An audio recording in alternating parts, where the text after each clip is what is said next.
Hello friends, जय हिंद, good morning, Radhe Radhe.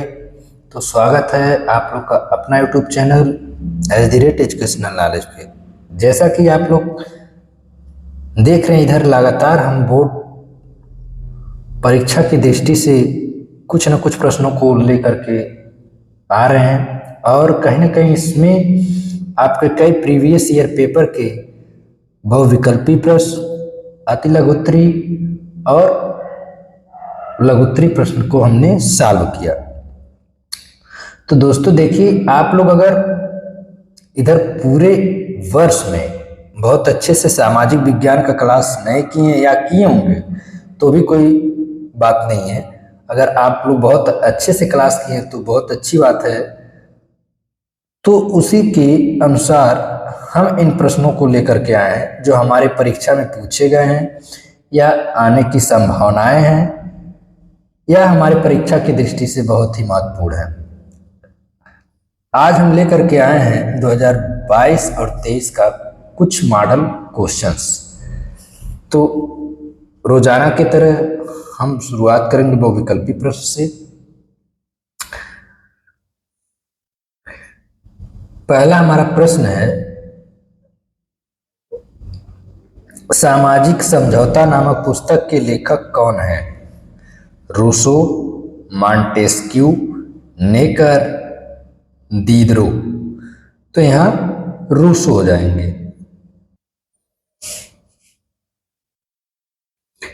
राष्ट्रवाद का प्रारंभ किस देश से हुआ? अब तक ये क्वेश्चंस हम लगभग हर वीडियो में पूछ चुके हैं, और हमारे प्यारे भाई एवं बहन, आप लोग को हमें नहीं लगता कि अभी प्रश्न याद ना हुआ हो। और यही नहीं, इसके साथ साथ कई ऐसे प्रश्न हैं जो हम लगातार वीडियो में रिपीट कर रहे हैं। ऐसा क्यों? क्योंकि ये प्रश्न कई बार कई परीक्षाओं में पूछा जा चुका है, इसलिए प्रश्न बार बार रिपीट हो रहा है। Germany, Italy, France, England. तो फ्रांस। 13 अप्रैल 1919 को कौन सी महत्वपूर्ण ऐतिहासिक घटना हुई है? आप सारे लोग जानते हैं।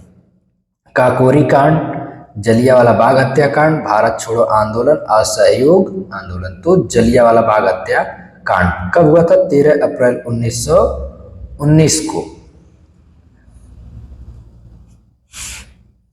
जैविक संसाधन में निम्न में से कौन शामिल है?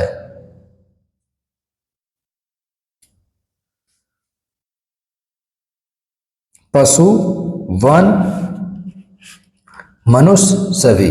जैविक यानी ऐसे संसाधन जो जीवित प्राणी हैं, तो पेड़ पौधे, मनुष्य, जीव, ये सभी हो जाएंगे। भारत वापस आने पर गांधी जी ने पहला सत्याग्रह कहाँ किया था या कहाँ किए थे? चंपारण, बारदोली, अहमदाबाद, खेड़ा। देखिए, ध्यान से समझिएगा। भारत वह वापस कब होते हैं? 1915 में। और वह कहाँ से वापस होते हैं? अफ्रीका से। अफ्रीका कब गए थे? तो 1893, सॉरी 1892 ईस्वी में। कहाँ? अफ्रीका। किस सिलसिले में? वकालत के सिलसिले में। लगभग 23 साल वह बाहर रहे हैं। उसके बाद फिर इनकी वापसी होती है कब? 1915 में। तो एक लखनऊ में अधिवेशन होता, उस अधिवेशन के बाद ये पहला सत्याग्रह आंदोलन शुरू करते हैं। कहाँ से? चंपारण। चंपारण आपका कहाँ है? बिहार। और ये कैसा सत्याग्रह होता है? किसानों के पक्ष में बातें रखी जाती हैं। आनंद मठ उपन्यास के लेखक कौन थे? बंकिम चंद्र चटर्जी, रविन्द्रनाथ टैगोर, शरत चंद्र चटर्जी, सुभाष चंद्र बोस। देखिए, इनका नाम कहीं कहीं आपको बंकिम चंद्र चट्टोपाध्याय का भी नाम से देखने को मिलेगा, तो दोनों नाम एक है। तो इसका आंसर हो जाएगा विकल्प ए, बंकिम चंद्र चटर्जी।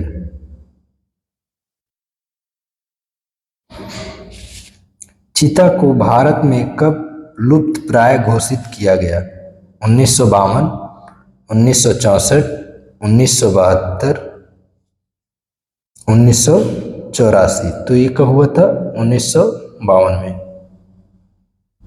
इस मॉडल पेपर में आपको कुछ नए प्रश्न भी देखने को मिलेंगे। चिपको आंदोलन संबंधित है किससे है? मृदा संरक्षण, वन संरक्षण, जल संरक्षण, वायु संरक्षण। तो ये किससे है? वन संरक्षण, अर्थात वनों की सुरक्षा से संबंधित है। आप लोग कमेंट्स में लिखिए चिपको आंदोलन कहाँ से प्रारंभ हुआ था, किस राज्य से हुआ था। अगर हम आप लोगों के लिए इतना मेहनत करके क्वेश्चंस को ढूंढ ढूंढ के लाते हैं तो आप लोग का भी ये फर्ज है, कर्तव्य है कि हम जो भी कमेंट सेक्शन में आप लोग को प्रश्न देते हैं उसका उत्तर ढूंढ करके हमें जरूर दीजिए। भारत का सबसे ऊंचा बांध निम्न में से कौन सा है? भाखड़ा नंगल बांध, रिहंद परियोजना, दामोदर घाटी परियोजना, इनमें से कोई नहीं। तो यहाँ भाखड़ा नंगल बांध होगा। वैसे तो अगर विकल्प में टिहरी बांध होता तो वही भारत का सबसे ऊंचा बांध है, 263। निम्न में से कौन रेशेदार फसल नहीं है? रेशेदार, आप लोग ये क्वेश्चंस भी कई बार देख चुके हैं। जूट, रबर, कपास, पटसन, यानी इनसे रेशा धागा बनता है तो वो हमारे रेशेदार हो गए। रबर नहीं होता है। श्रीलंका कब एक स्वतंत्र राष्ट्र बना?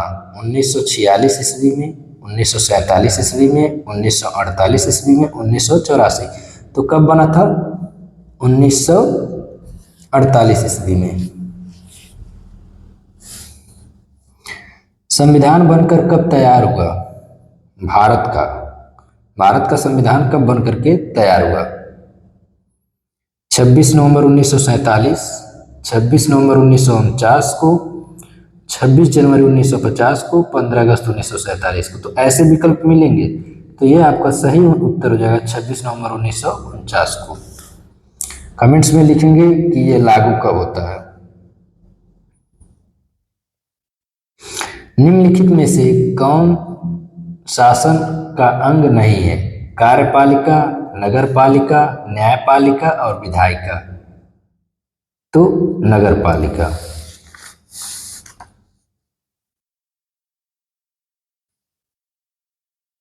अमेरिका में नागरिक अधिकार आंदोलन किसके नेतृत्व में चलाए गए थे?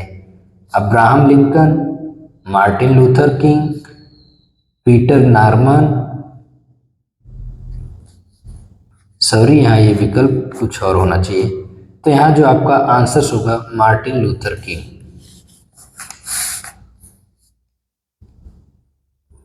भारत में पंचायती राज की स्थापना हुई थी 1980 में, 1990 में, 1992 में, 2004 में। भारत में पंचायती राज की स्थापना हुई थी 1992 में।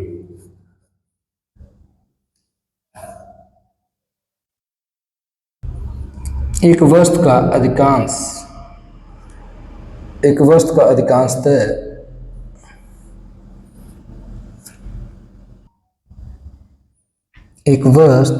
अधिकांशतः प्राकृतिक प्रक्रिया से उत्पादन कहा जाता है।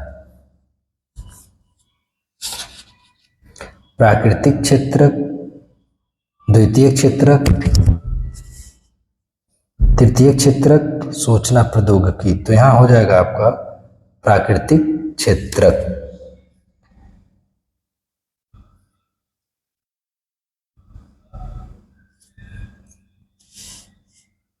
महात्मा गांधी राष्ट्रीय ग्रामीण रोजगार गारंटी अधिनियम किस वर्ष लागू हुआ? 2004 में, 2005 में, 2006 में, 2007 में। तो 2005 में। दोस्तों कभी कभी मेरा मोबाइल का कैमरा हिल जाता है क्योंकि मैं इसका रिकॉर्डिंग हाथ से पकड़ करके करता हूँ। क्षमा चाहेंगे उसके लिए। धीरे धीरे ही सब कुछ सुधार होगा क्योंकि प्रकृति का एक नियम होता है कि हम धीरे धीरे ही विकास करते हैं। तो आप लोग का सहयोग और सपोर्ट रहा तो सब कुछ धीरे धीरे ही होगा। अभी सब ऐसे ही आप लोग को ये परीक्षा को देखते हुए लगातार क्लासों को लेकर के आ रहे हैं तो जैसे जो भी हमारे पास संसाधन उपलब्ध हैं हम उन्हीं के माध्यम से वीडियो बना करके आप तक पहुंचा रहे हैं। कोई बात नहीं, कुछ भी हो, हमारे प्रश्न सॉलिड, जबरदस्त और मस्त हैं। भारत के किस राज्य की जनसंख्या घनत्व सबसे अधिक है? उत्तर प्रदेश, पंजाब, बिहार, हरियाणा। देखिए, यह जनसंख्या घनत्व जनगणना 2011 के अनुसार हम बताएं तो जनसंख्या घनत्व का मतलब क्या होता है? प्रत्येक वर्ग किलोमीटर में निवास करने वाले लोगों की संख्या को ही हम जनसंख्या घनत्व कहते हैं। तो बिहार में प्रत्येक वर्ग किलोमीटर में कितने लोग निवास करते हैं? 1106। और अगर पूछा जाए कि भारत का सबसे अधिक जनसंख्या वाला राज्य, तो उत्तर प्रदेश।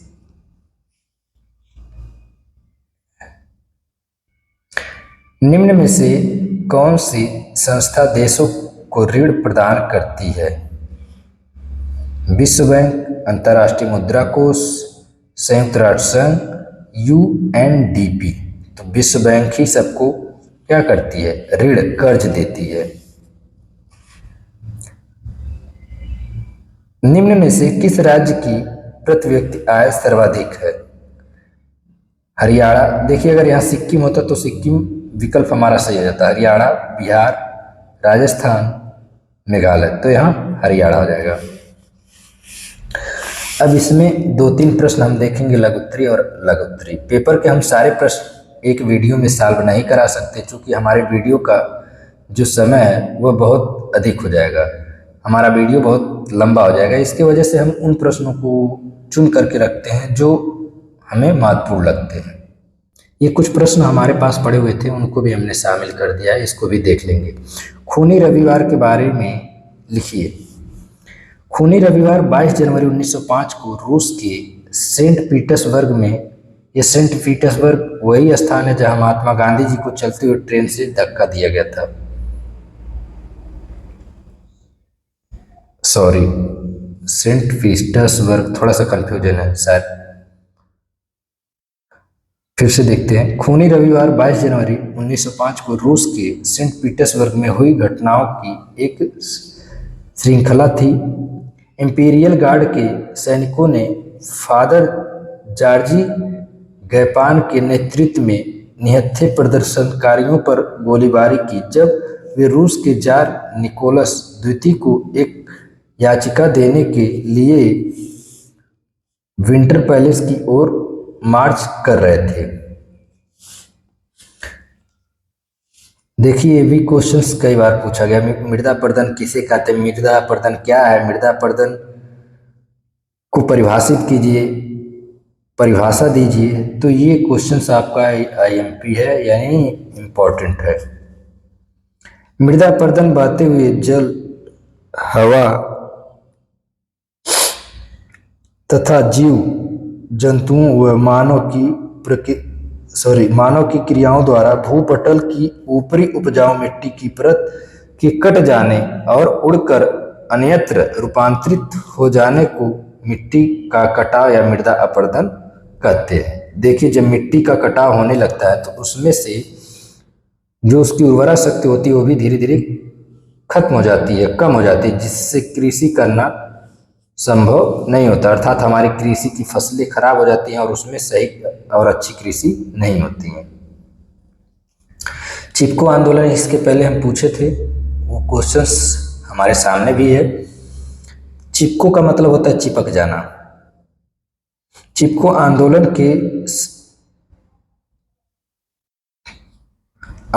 के विषय में या बारे में, विषय में संक्षेप में लिखिए। चिपको आंदोलन का शाब्दिक अर्थ है कि गले लगाने का आंदोलन। भारत में वन संरक्षण यानी वनों की बचाव आंदोलन है। वाणिज्यिक कटाई और वनों की कटाई पर सरकार की नीतियों का विरोध करते हुए 1970 के दशक में प्रदर्शनकारियों ने पेड़ों को गले लगाने का काम किया। पेड़ों को अपनी बाहों में लपेट लिया ताकि उन्हें काटा ना जा सके। इसके नेतृत्वकर्ता सुंदरलाल बहुगुणा थे, अर्थात सरकार के नीतियों के अनुसार बहुत ज़्यादा वनों की और पेड़ों की कटाई हो रही थी।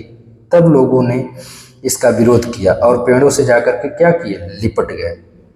अगला प्रश्न, देश में स्थानीय सरकारों का वर्णन कीजिए। भारत में स्थानीय सरकार राज्य स्तर से नीचे के सरकारों लोकतांत्रिक रूप से चुने गए स्थानीय शासन निकाय होते हैं।